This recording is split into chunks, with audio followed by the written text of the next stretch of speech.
በሴራና በብልጠት ሌሎችን በማጥመድ የሀብትና የእውቅና ማማ ላይ የደረሰው ሰው ጄፍሪ ኤፕስተን የዓለማችን ጉምቱ ባለሀብቶችን፣ የሀገራት መሪዎችን፣ የሳይንስና ቴክኖሎጂ ፈጣሪዎችን፣ የህግ ባለሙያዎችን፣ የዓለማችን ታላላቅ ዩኒቨርሲቲ መምህራንን፣ የፋሽኑን ዓለም እንዳሰኛቸው የሚዘውሩና በገንዘብ ምን እንፍጠር ዓለምንስ እንዳሻን እንዴት እንንዳት ብለው መላቅጥ የጠፋቸውን ሰዎች በራሱ ወጥመድ አስገብቶ የሚፈልጉትን ሁሉ ከምቾት ጋር ሰጥቶ የማይወጡት ማጥ ውስጥ ከከተታቸው በኋላ የእርሱ ሐሳብ ባሪ አድርጎ ለዘመናት እልፍ ቁማሮችን ቆምሮባቸዋል።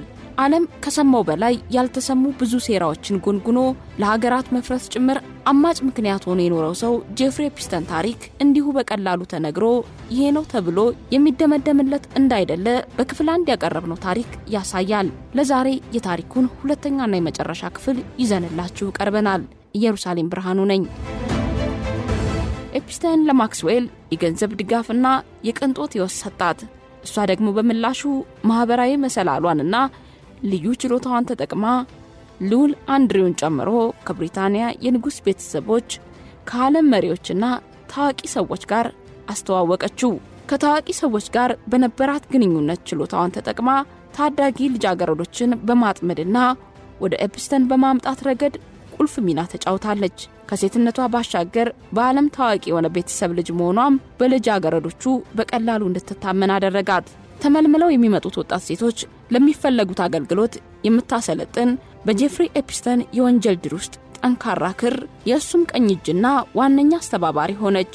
ለኤፕስተን የገንዘብ ጉልበት፣ የማህበራዊ ተቀባይነትና የተጠቂዎች አቅርቦት ዋስትና የሰጠች ተደርጋ ትጠቀሳለች። ሁለቱ ተጣምረው በካሪቢያን ባህር ላይ ያለችው የግል ደሴቱን የዓለም አያላን መሪዎች፣ ባለስልጣናት፣ ታዋቂዎች መሰባሰቢያና የጨለማ ወንጀል ማዕከል አደረጓት። ሰው የሰራው ይከተለዋል።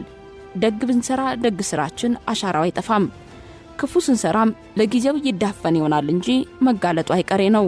ፈረንጆቹ ካርማ ይሉታል። የሰራው ክፉም ይሁን ደግ ስራ ይከተልሃልና። ፍትህ አልባው ዓለም ለጊዜውም ቢሆን ለነዚህ ሁሉ በደጅ ሁሉ በእጃቸው ለሆኑ ሰዎች ፍጹማውያን እንደሆኑ ብታሳያቸው ነገራቸው በዚያው ተዳፍኖ የሚቀር አልሆነም። ነገሮች መገለጥና መታየት የጀመሩት 2003 ላይ ነበረ። ኪቭ ዋርልድ የተባለች አሜሪካዊት ጋዜጠኛ ጄፍሪ ኤፕስተን ስለተባለ ሰው በተለያዩ አጋጣሚዎች የምትሰማቸው ወሬዎች ትኩረቷን ሳቡት። ለጉዳዩ ትኩረት ሰጥታ መከታተል ጀመረች። የወሲብ ጥቃት ተፈጸመብን የሚሉ 3 ሴቶችን እስከ ማግኘት ደረሰች። ቃለ ምልልስም አድርጋም አንድ ዘገባ አዘጋጀች። ዘገባው በኤፕስተን እንቆቅልሽ በሆነ ሀብት፣ ስለ ኢንቨስትመንት ስራው፣ በቅንጡ አኗኗሩና በኤፕስተን አማላይነት የወሲብ ጥቃት ደረሰብን የሚሉ ሴቶች ዙሪያ ነበረ። ቃለ ምልልስ የተደረጉ ሴቶች የጾታ ጥቃትና የስነ ምግባር ብልሹነት እንደተፈጸመባቸውና ሌሎች ላይም እንደሚፈጸም ተናግረው ነበረ። ይሁን እንጂ ስራዋን ለህዝብ ማቅረብ አልቻለችም። በኤፕስተን በደረሰባት ቀጥተኛ የግድያ ዛቻና በወቅቱ የቫኒቲ ፌር መጽሔት ዋና አዘጋጅ የነበረው ግሬደን ካርተር ጣልቃ ገብነት ጽሑፉ ያርተውት ሰለባ ሆነ። እንደዛም ሆኖ ነገሩ ለጊዜው ዝም አለ እንጂ ፈጽሞ አልጠፋም። በኒውዮርክ ከተማ እምብርት በሰማይ ጠቀስ ህንጻዎች መካከል የሚገኘው የጄፍሪ ኤፕስተን ግዙፍ መኖሪያ ቤት ውስጥ የክፍለ ዘመኑ ትልቁ ሚስጥር ተቀብሮ ነበረ። ኤፕስተን ከብሩክሊን ተነስቶ የዓለምን አያላን እንደ አሻንጉሊት እስከሚያሽከረክርበት የስልጣን ማማ ላይ የደረሰበት የሂሳብ ቀመሮች ብቻ ሳይሆኑ የሰዎችን ድክመት በማንበብ በገነባው ብቃት ነበረ። በዚህ ድር ማዕከል ደግሞ ጥቁሩ መዝገብ ተብሎ የሚጠራው በቆዳ የተሸፈነው የ92 ገጽ ማስታወሻ ደብተሩ ነበረች። ታሪኩ የሚጀምረው በፓልም ቢች ፍሎሪዳ በሚገኘው የኤፕስተን ግዙፍ መኖሪያ ቤት ውስጥ ነው። 2009 ላይ ፖሊስ ቤቱን በሚፈትሽበት ወቅት በቢሮ ጠረጴዛ ላይ አንዲት ትንሽ ጥቁር በቆዳ የተሸፈነች ማስታወሻ ደብተር አገኘ። ይህ ደብተር መጀመሪያ ላይ ተራ የአድራሻ መዝገብ ትመስል ነበረ። መዝገቡ ለዓለም ይፋ የሆነው ግን በድፍረት በተሞላ ተግባር ሆነ። በኤፕስተን ቤት ውስጥ አልፍሬድ ሮድሪጌዝ የተባለ የቤቱ አስተናባሪ ነበር። ሮድሪጌዝ ኤፕስተን በቁጥጥር ስር በዋለ ማግስት ይህ መዝገብ የብዙዎችን ሕይወት ሊቀይር የሚችል የሞትና የሕይወት ሰነድ መሆኑን ተረዳ። መዝገቡን በድብቅ ኮፒ አድርጎ ለወደፊት ዋስትና እንዲሆነው ደበቀው። ኋላ ላይ ሮድሪጌዝ መዝገቧን ለምርመራ ጋዜጠኞችና የሕግ ባለሙያዎች እጅ እንዲገባ አደረገ። በመዝገቡ 92 ገጾች ውስጥ ከ1000 በላይ ስሞች ተመዝግበዋል። ነገር ግን ከስሞቹ ጎን የሰፈሩት ምልክቶች ናቸው ነገሩን ወደ ልብ ወለድነት የሚቀይሩት። ኤፕስተንና ጌዝሌይ መዝገቡን ሲጠቀሙ ለደህንነታቸው ሲሉ የራሳቸውን ቋንቋ ፈጥረው ነበር። ይህች መዝገብ ተራ የአድራሻ ዝርዝር አልነበረችም። ይልቁንም የዓለም ጂኦፖለቲካን የሚዘውሩ ፕሬዝዳንቶች፣ ንጉሳውያን ቤተሰቦች፣ ቢሊዮነሮችና ታዋቂ ሳይንቲስቶች፣ ምሁራን በአንድ ሰንሰለት የታሰሩበት የሴራ ካርታ እንጂ። በፊደል ተራ ከተደረደሩት ስሞች ጎን ምስጢራዊ ኮዶች ሰፍረዋል። ማሳጅ ይህ ቃል በመዝገብ ውስጥ በመቶዎች በሚቆጠሩ ልጃገረዶች ስም ጎን ሰፍሯል። በምርመራው እንደታወቀው ይህ ቃል ለወሲብ ብዝበዛ የተዘጋጀች ሰለባ ማለት ነው። ያንግ ወይም ስቱደንት የሚሉ ቃላት ደግሞ ሰለባዎቹ ገና ለአካለ መጠን ያልደረሱ መሆናቸውን የሚጠቁሙ ጠቋሚዎች ነበሩ።